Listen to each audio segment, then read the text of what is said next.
Hi friends, நம்ம இன்னைக்கு வந்துட்டு சூப்பரான கேரளா ஸ்டைலில் ஒரு கொத்தவரங்காய் பொரியல் எப்படி பண்ணுறதுன்னு பார்க்கலாமா? அதுக்கு வந்துட்டு நல்ல கொத்தவரங்காய் க்ளீன் பண்ணி எடுத்து வச்சுருக்கேன். இது கூட ஒரு பெரிய வெங்காயம் வந்து நல்லா கட் பண்ணி சேர்த்துக்கலாம். கொஞ்சமாக தேங்காய் பூ வந்து சேர்த்துக்கலாம். ஒரு அரை கப் அளவு தேங்காய் பூ இருக்கும். 1/4 டீஸ்பூன் அளவுக்கு மஞ்சள் தூள், 1/4 டீஸ்பூன் அளவுக்கு மிளகாய் தூள் வந்து சேர்த்துக்கோங்க. ஒரு பிஞ்ச் அளவு பெருங்காயத்தூள் வந்து சேர்த்துக்கோங்க. இது கூடவே வந்துட்டு நம்ம உப்பு சேர்த்துக்கலாம். இது வந்துட்டு உப்பு தண்ணி தான். நான் சேர்க்குற உப்பில் வந்துட்டு நிறைய மணல் இருக்கும். அதனால தண்ணியில் கரைச்சிட்டு அதை ஃபில்டர் பண்ணி சேர்த்துக்கிறேன். நீங்கள் யூஸ்வலாக வந்து வீட்டில் என்ன உப்பு யூஸ் பண்ணுறீங்களோ அது தேவையான அளவு சேர்த்துக்கோங்க. சேர்த்துட்டு நல்லா மிக்ஸ் பண்ணி விட்டுக்கோங்க. ஃபர்ஸ்ட்லேயே வந்துட்டு நம்ம எல்லா இன்க்ரீடியண்ட்டும் சேர்த்து நல்லா மிக்ஸ் பண்ணிக்கிற போகிறோம். தாளித்து அதை வந்து குக் பண்ண போகிறோம். அவ்வளோதான், ரொம்ப சிம்பிள். ஆனால் டேஸ்ட் வந்து ரொம்ப சூப்பராக இருக்கும். நீங்கள் சாதத்துக்கே பிசைஞ்சு சாப்பிட்லாம், அவ்வளோ டேஸ்ட்டாக இருக்கும். இப்போ ஒரு பேன் எடுத்துக்கோங்க. பேன் நல்லா சூடானதுக்கப்புறம் வந்து நம்ம தேங்காய் எண்ணெய் வந்து சேர்த்துக்கலாம். தேங்காய் எண்ணெய் வந்து நல்ல ஒரு டேஸ்ட் கொடுக்கும். அதனால தேங்காய் எண்ணெய் சேர்த்துக்கலாம்.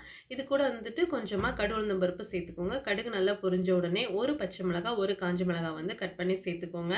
இதெல்லாம் சேர்த்துட்டு நம்ம மிக்ஸ் பண்ணி வச்சுருக்கிற வெஜிடபிள் இருக்கு இல்லையா, அதை வந்து சேர்த்துட்டு நல்லா மிக்ஸ் பண்ணிக்கலாம். இது கூடவே வந்துட்டு நீங்கள் ஒரு 2-3 பல் பூண்டு வந்து தட்டி சேர்த்துக்கலாம். அதுக்கப்புறம் வந்து கடலைப்பருப்பு கூட கொஞ்சம் சேர்த்துக்கலாம். நல்ல டேஸ்ட்டாகவே இருக்கும். நல்லா மிக்ஸ் பண்ணதுக்கப்புறம் வந்து ஒரு 50 ml அளவுக்கு தண்ணி சேர்த்துட்டு ஒரு லோ ஃப்ளேமில் ஒரு 10 நிமிஷம் வரைக்கும் நல்லா குக் பண்ணி எடுத்துக்கலாம். வெஜிடபிள் வந்து சூப்பராக குக் ஆகி ரெடி ஆகிரும்.